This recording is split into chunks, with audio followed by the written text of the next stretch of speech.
we have the basics of a boss fight that is trying to damage us and that we can instead damage sort of in return. There's still a lot of work to be done here. But for now, I think it is important to make this guy also have different phases. That is what generally improves a boss over just a mini boss or even a normal enemy, is the fact that as you progress through the fight, it becomes more difficult. And really, that's not that difficult to implement from what we already have set up in the previous parts. Let's open up the state tree again, because the state tree itself, we're actually going to turn into a single phase. So let's call this the Octoboss phase instead. And we'll add a couple of parameters here, because instead of the attack just being a hard-coded 3 seconds with a random deviation of 1 second, we're going to promote these just to some parameters. Just promote a parameter in global parameters, and we will see it showing up in our parameters, the duration. We can rename this to delay between attacks. And then this one, what we'll do is we'll do some math on and set the random deviation to just be 0.1 multiplied by that same parameter. So it's going to just always have a random deviation of about 10% up or down. And that is everything there is to this. That just makes this into a reusable little state that we can use. So with that, let's make a new state tree component, and this will be the actual state tree for the Octopus boss. Let's open that up and just add in a new child state, and we'll call this phase 1.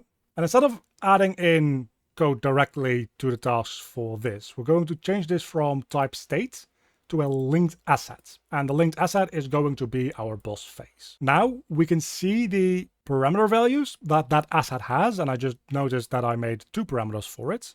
Did not mean to do that. Let's remove this one and make both of these work over the same parameter. That is might be parameters, delay between attacks. There we go. We have that as a parameter for this. So we can say the delay between attacks for the first phase is going to be like 7 seconds. And then we just Control D to make phase 2, going to be the exact same linked assets, but this is just going to work off of, I don't know, 4-second intervals. And then phase 3 at the very end there is going to work off of 2-second intervals. And now if we make a little bit of code for it to go from phase 1 to phase 2 to phase 3, we almost didn't do any programming, and we've made a boss progression that becomes more difficult as the fight goes on. Of course, in a proper full boss fight that isn't so simple and so introductory, you probably would have entirely new mechanics showing up and entirely new logic for phase 2 and for phase 3. And you probably would make each phase into its own separate subtree, instead of just having one subtree that gets reused with some slightly different parameters. But how do we decide when we go from phase 1 to 2 to 3? Well, we do that based on our octopus tentacle array, because this keeps track of just how many tentacles we have. Ideally, you would just do this on a transition normally and just check this with a normal condition. Unfortunately, the conditions don't allow us to check a array length, so we need to real quick make one. Super easy to do though, so let's just go up in here, make a new state tree condition, and we'll call that stc, check array length. And here we can get a description. We don't really care about that. That's just for displaying, well, some explanation as to what it is in the actual interface. We care about receive test condition. This is going to tell us, hey, can we or can we not do whatever this condition is trying to check for. And in my case, I'm going to pretty much just hardcode this to work on the boss itself. So we'll make a BP Octopus boss reference, and we're going to set that as category context so that the state tree is going to automatically fill it out for us. Very nice and simple. And then we'll just get the tentacles array, get the length of that array, and we'll just check if that is less than or equal to a certain amount. And that certain amount is going to be a variable. We'll let check against or something like that. And we'll set that to being exposed. And that's just going to be the return value for this test condition. Again, this is one of those things that you might want to set up a little bit more generically if you want to be able to use this condition for a bunch of different types of enemies in the future. We're just going to stick with it this way. So in the Octopus boss now, we can set this up as a condition, state tree condition, check array length. And we can just check, okay, phase 1 to 2, if we have 6 or less. And then we enter phase 2 of the fight, because then we have proven to the fight, hey, we know how this works. We've taken out 2 of the tentacles. 1 can be an accident. Once you've taken out 2, you understand the fight. Then for the majority of the fight, we're going to be in phase 2. So we set up a transition, we make the condition, and we say, okay, once we have gone down to 3 tentacles, well, or less, but realistically, it's going to be 3, then we want to go down to the last phase where things get ramped up a lot and things are going to be a lot quicker and a bit more difficult.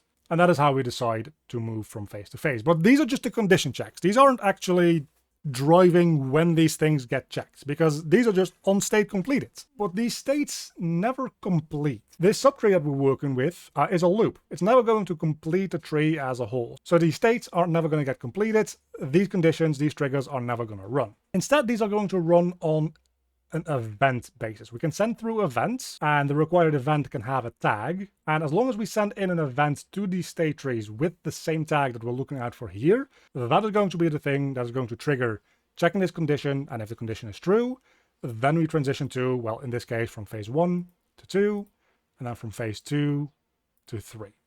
So both of these are going to be on event instead. I've already made a tag here, a gameplay tag in AI. Combat damaged.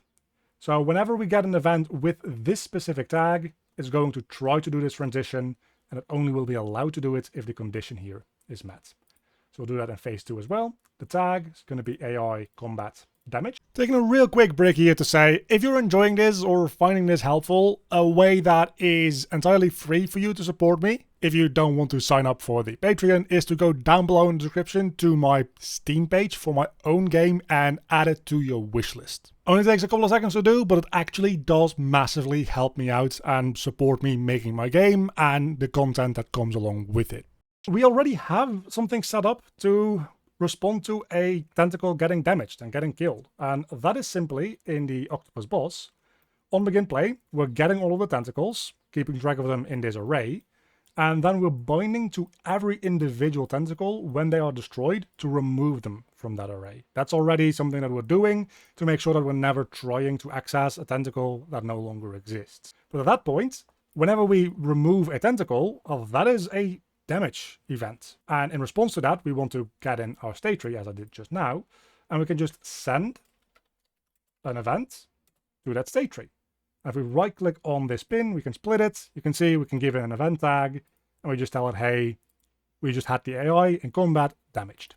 And our phases now just work. A very basic setup. Again, you probably want to build this out a little bit more with unique logic to phase 2, phase 3, maybe add in the possibility to do random new abilities that you can't do in phase 1 or phase 2 to really make it ramp up in difficulty and spectacle, beyond just having the same thing happen but faster. But then again, for a lot of very basic type of games, bosses become more difficult by just having them do the same stuff but faster. Important though is going into the octopus boss blueprint itself and in the state tree making sure that we're using the octopus boss and no longer the octopus boss phase state tree.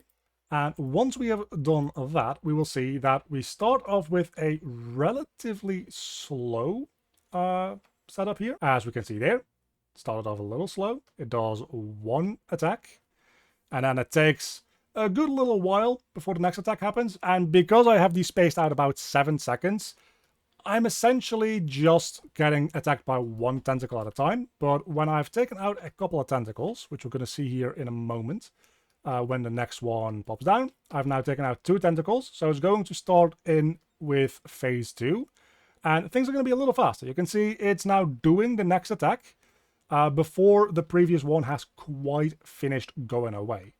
And if we set these up to also have damage when we just run into them, we don't have that right now, this could become kind of tricky kind of quickly, right? Because now I can't just run away easily in any given direction. I need to take into account where these tentacles are blocking off my path and that kind of stuff. And if I just take out a couple more tentacles here, just 1 more, it's going to become even faster. And the 2-second delay might even be a little too fast for only having 3 tentacles. But yeah, it's more or less constantly going to just say, hey, the moment I have an available tentacle, it's gonna be attacking, man.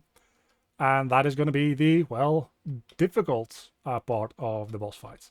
Then all we need to do is have something in the boss fight here where if all the tentacles are gone, like this, the boss fight itself just plays an animation and it dies. And there's a bunch of errors that you might run into here because we're trying to set the actor location on an actor that might have in the meantime died. So we can convert this one to a validated get, where if this is valid, it'll do that. And if it is not valid, what we'll do is we'll just delay for like 1/10 of a second so that we don't get into any infinite loops, and then just right back into there to try to just pick another one. Picking another one should generally just instantly work. This delay is just here, just in case we do this again and we get another actor that is not valid. If it happens a couple of times in a row, your game might freeze up for a bit.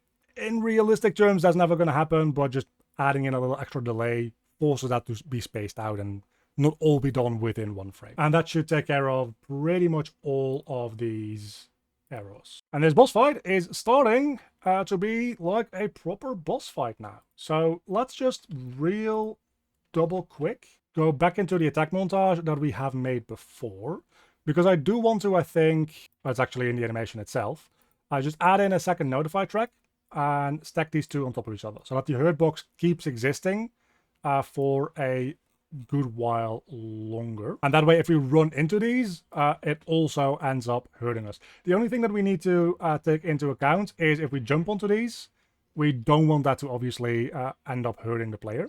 So you do want to test this if the hurt box and the hitbox are separated enough so that you don't end up colliding with both of them within the same frame. Because this hurt box might be a little on the big side, to be honest with you. Hurt boxes oftentimes will be a lot smaller than the hitboxes. There still is a minute chance that if your frame rate is really low, you enter both of these inside of the same frame. But the chance is not that big of that happening. You might want to set up some code though that checks when you're entering the hurt box to see if you're also inside of the hitbox, and if the hitbox is currently available, and then checking your downward velocity, just like you do with the hitbox itself. As a whole, just making sure that your hitbox is bigger than the hurt box is probably as much as you need to do in order for this to work. Effectively, we now do have the boss fight. So next time, one more pass over the code to make it just improve the attacks a little bit, make it target toward the player a little bit more, and make sure that they don't overlap with tentacles that already are taking up a place. And if you want to help support me make more of this content, you can get the project files for any tutorial that I make on my Patreon or as a YouTube member. To help support the channel, and it gives you access to the project files to learn from and mess around with. And of course, an extra big thank you to my Cave students tier supporters, Oiku and Earl Monteval Urno, and my Cave Digger tier supporters, Glassy Crustaceo, the Josh Mater, Mauricio Farias, Brendan D. Hill, and Cheng the Dude.